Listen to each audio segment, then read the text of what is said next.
all of you for your testimony, and your written testimony is even more expansive, and I'm grateful for that. I'll begin the questioning. Dr. Petrushko and Dr. McComas, I believe very strongly in ensuring accountability for hardworking taxpayer dollars.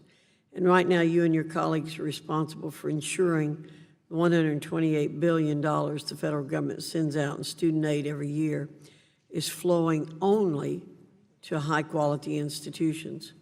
Can you explain to the committee how the current system of accreditation, with the competing roles of quality assurance and continuous self-improvement, is able to accurately measure and assure institutional quality and protect the taxpayer investment at the same time?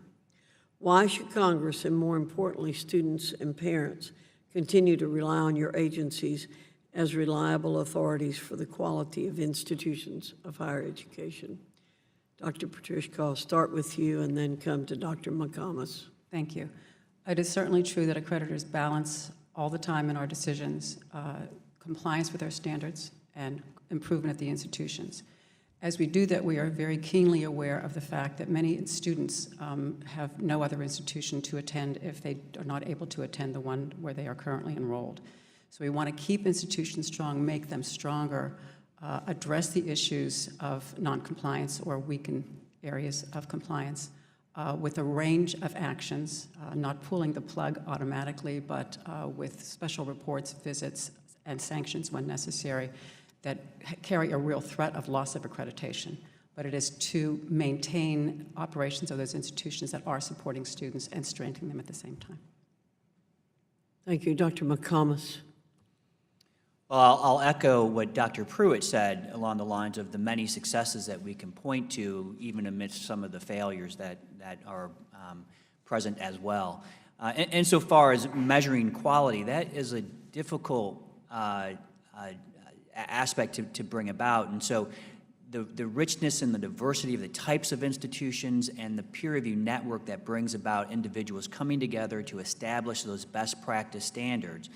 The key being really from there, setting and establishing those outcome measures that really set to reflect what quality can or should be. So for example, again, with my agency, because we predominantly work with vocational and career-oriented institutions, we can look to measures like graduation rates, we can look to measures like employment rates, we can look to measures like licensure rates, but also at the same time, acknowledging that in order for a welder really to graduate, they need to be competent, and so competency assessment measures as well. So all of that woven together into a system that brings about a highly qualified graduate that can contribute to a highly qualified workforce is really the main aim here. Thank you very much.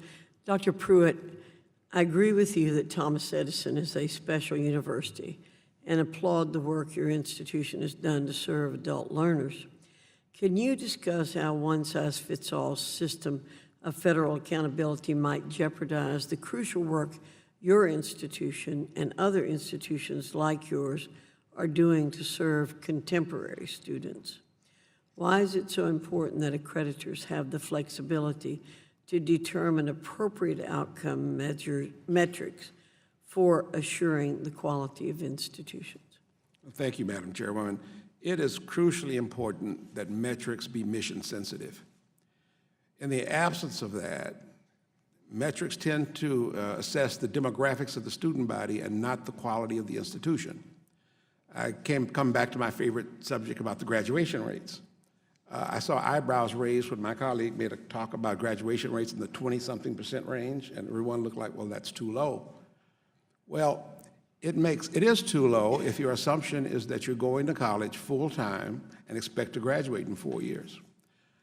None of the 17,500 students in my institution none of them go full-time, none of them expect to graduate for 4 years. My colleague institution down the street at Princeton, all of them expect to go to full-time and graduate in 4 years. So to create a one metric that you try to apply across the board to different institutions without regard to the individual mission of the institutions or the constituents that they're serving distorts the picture of both institutions. So the dreaded template never works for diverse institutions serving diverse populations. It actually misleads the public and looks for false indicators of quality that kind of confuses the conversation. That's why it's so important to have these indicators reference to the specific mission of that particular institution against similar institutions and peers. You can do that. We have a track record of doing that, and that's the way it should be done and not the dreaded template. Thank you. Thank you very much, Dr. Pruitt. Mr. Scott, you're recognized. Thank you, Madam Chair.